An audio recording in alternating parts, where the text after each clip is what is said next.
오늘은 우리 교회가 추수감사절로 지키는 날입니다. 한국 교회는 전통적으로 미국 교회 영향을 받아서 11월 셋째 주일을 추수감사절로 지키고 있습니다.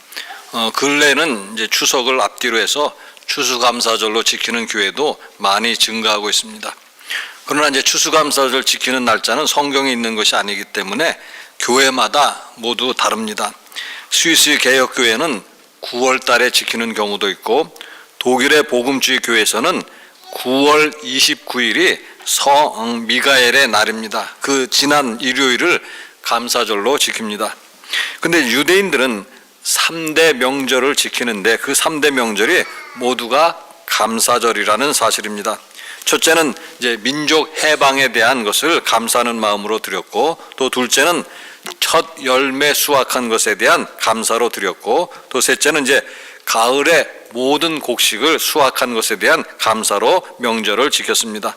그럼 오늘 우리는 이제 무엇으로 추수감사절을 지킬 것인가 하는 것입니다. 금년 한 해를 돌아다 보았을 때 어떤 수확이 나에게 있어서 내가 하나님께 감사하는가 하는 것입니다. 집이라도 새로 장만하는 일이 있었는지, 또 월급이라도 많이 인상되었는지, 그래서 그런 이유로 하나님께 감사하는가 하는 것입니다. 오늘 데살로니가후서 1장 3절에 보시면은요, 형제들아 우리가 너희를 위하여 항상 하나님께 감사할지니 이것이 당연함은 너희의 믿음이 더욱 자라고 너희가 다 각기 서로 사랑함이 풍성함이니.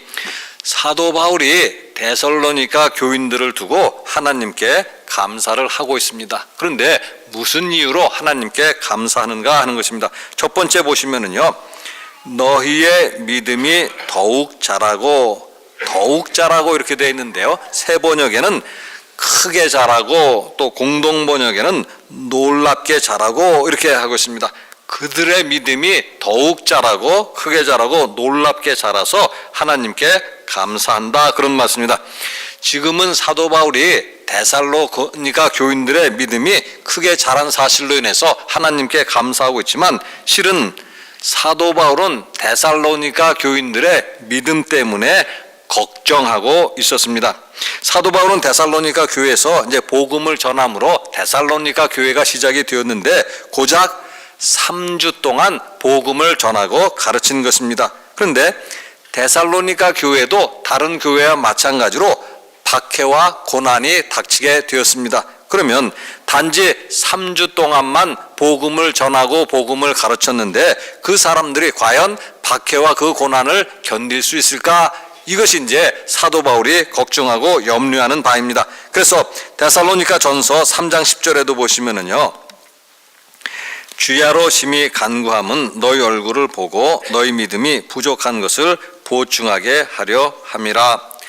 사도 바울이 데살로니가에 가서 복음을 전했지만 소동이 일어나가지고 더 이상 데살로니가에 머물러 있을 수가 없었습니다. 그래서 이제 단지 멀리서 데살로니가 교회를 위해서 사도 바울이 기도를 했는데, 기도하는 내용은 뭔가 하면 내가 데살로니가로 돌아가서 너희의 얼굴을 보고 싶다 하는 것입니다. 단순하게 얼굴을 보고 싶다는 것이 아니라 얼굴을 보고 또 그들의 믿음이 부족한 것을 내가 보충해 줄 수 있기를 바란다, 그런 기도를 드렸다, 그런 이야기입니다. 그런데 디모데를 통해서 데살로니가 교회 소식을 듣게 됩니다. 디모데가 가지고 온 데살로니가 교회 소식은 사도 바울이 걱정했던 것하고는 달랐다, 그런 말씀입니다.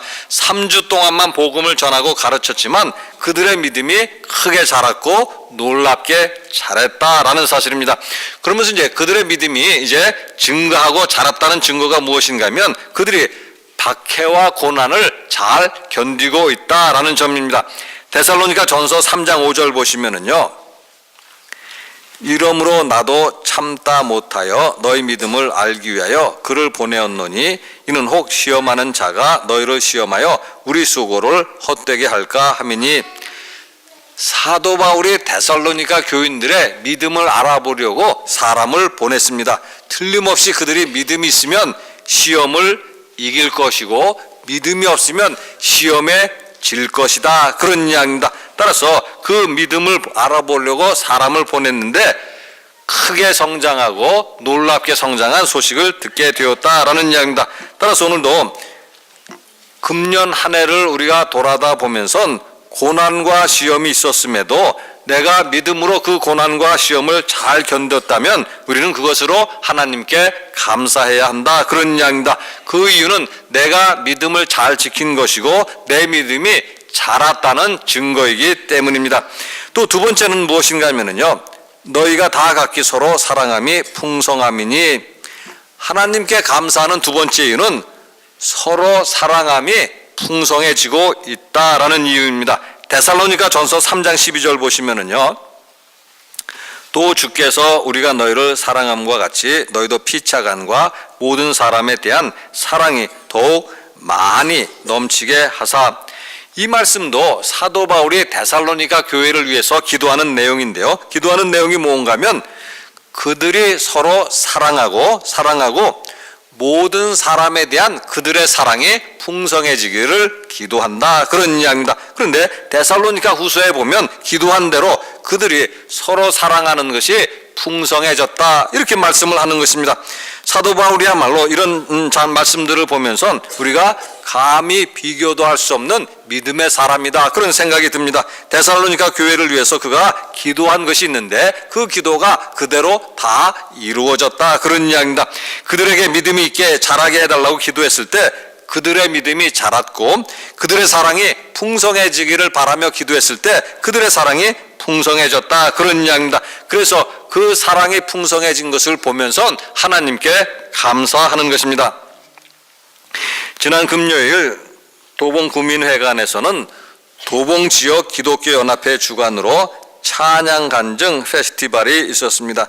탤런트 정혜리 권사의 간증이 있었습니다. 우리 교회는 별로 가지 않았는데요, 우리 정혜리 권사의 그 간증 내용이 무엇인가 하면 그가 월드비전 친선 대사가 되어가지고 아프리카 지역에 가서 많은 봉사를 합니다. 그곳에 가면은 부모는 에이즈로 죽었고 집 하나도 제대로 없는 애들이 살아가는데 그 아이들을 돕는 이야기입니다. 그거야말로 이웃을 사랑하는 것인데 그것이 얼마나 감사하고 기쁜 일인지 모른다, 이런 식으로 간증을 했습니다.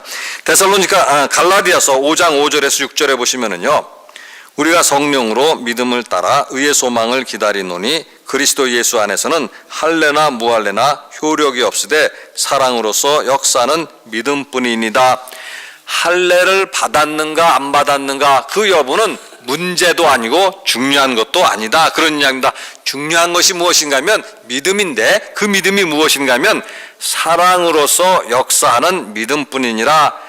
믿음이라는 것은 사랑을 통해서 일하는 것이다, 그런 말씀입니다. 따라서 앞에서 말씀드린 것처럼 무엇을 보고 믿음이 있는가, 그것을 알아볼 수 있겠는가 하는 이야기입니다. 한 가지는 시험을 이기는가 여부를 가지고 믿음이 있는가를 알아볼 수 있다, 그런 이야기입니다. 고난을 이기는 사람이라면 그 사람은 믿음이 있는 사람이고 고난을 이기지 못한다고 하면 그 사람은 믿음이 없는 사람이다, 그런 이야기입니다. 근데 또 한 가지 중요한 그런 판단의 기준은 무엇인가 하면 사랑을 통해서 일하는가 여부를 가지고 알 수 있다, 그런 이야기입니다. 사랑을 통해서 일하는 사람이라면 그는 바로 믿음의 사람이다, 그런 이야기입니다. 요한일서 3장 17절에 보시면은요, 누가 이 세상에 재물을 가지고 형제의 궁핍함을 보고도 도와줄 마음을 닫으면 하나님의 사랑이 어찌 그 속에 거하겠느냐. 여러분들이 자신이 가진 재물을 가지고 형제를 도왔다고 하면 그것은 형제를 사랑한 것이고 형제를 사랑했다고 한다면 그 마음속에는 이미 하나님의 사랑이 있다, 그런 뜻입니다. 그러므로 여러분들이 재물이 많고 적고를 떠나서 또 얼마를 도와주었는가를 떠나서 궁핍한 형제를 조금이라도 도와준 일이 있다면 여러분은 하나님께 감사해야만 합니다. 왜냐하면 형제를 사랑하고 형제를 도왔다면 여러분은 이미 하나님의 사랑을 받았다는 것을 의미하기 때문입니다.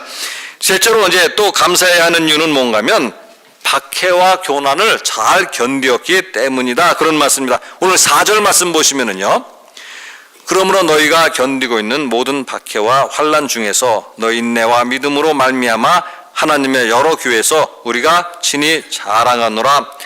사도 바울은 여러 교회를 다닐 때마다 데살로니가 교회에 대해서 자랑을 했습니다. 그 자랑은 뭔가 하면 온갖 박해와 고난이 있는데도 그들의 믿음을 잘 지켰다, 잘 인내했다라는 사실로 인해서 자랑했다, 그런 이야기입니다. 그러면서 자랑할 뿐만 아니라 그 일로 인해서 하나님께 감사를 하는 겁니다. 그런 의미에서 본다고 한다면 오늘 우리들도 마찬가지입니다. 온갖 박해와 고난이 있었지만 믿음으로 우리가 잘 인내하고 믿음을 지켰다고 한다면 하나님께 감사해야만 합니다. 왜 그럴까 하는 것입니다. 잘 인내했다 할지라도 박해와 고난이라는 것은 그 자체가 감사할 일은 아니지 않는가, 그렇게 생각할 수도 있습니다. 오늘 5절 말씀 보시면은요, 데살로니가후서 5절입니다.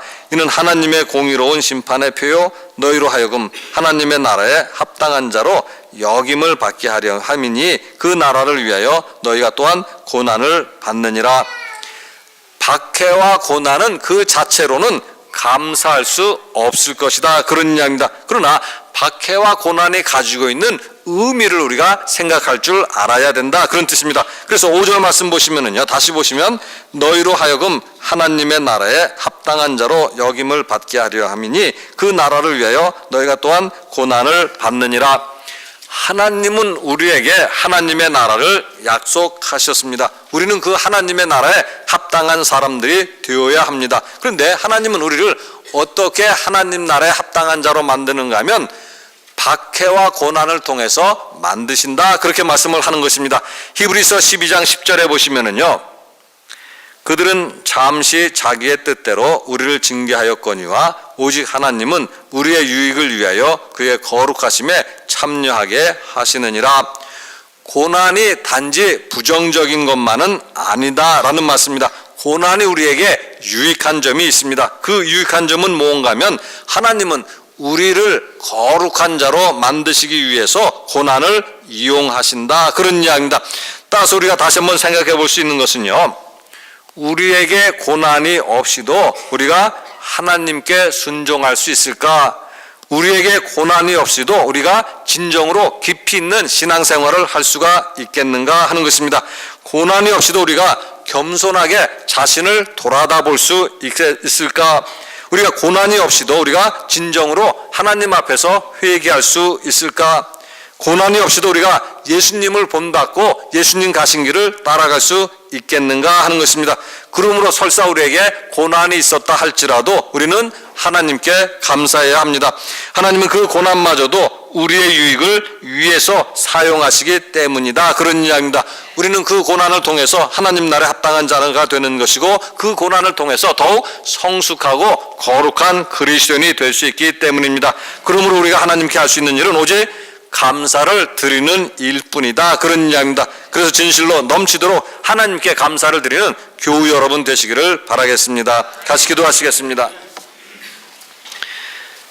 사랑의 하나님, 늘 하나님 은혜를 감사를 드립니다. 부족하지만 그래도 하나님께서 늘 믿음으로 지켜주시고 그래서 오늘도 하나님 앞에 나와서 감사와 또 예배드리게 하여 주시는 것을 감사드립니다. 하나님 아버지, 늘 믿음을 더하여 주셔서 이 땅에서 일어나는 모든 일 가운데 하나님 함께해 주시고 저희를 사랑하시고 저희에 대한 하나님의 크신 계획이 있음을 깨닫게 하여 주시고 그래서 하나님 작은 일에서부터 하나님 앞에 늘 감사하는 마음으로 나아갈 수 있는 저희가 다 되도록 도와주시옵소서. 감사드리며 우리 주 예수 그리스도 이름으로 기도드리옵나이다. 아멘.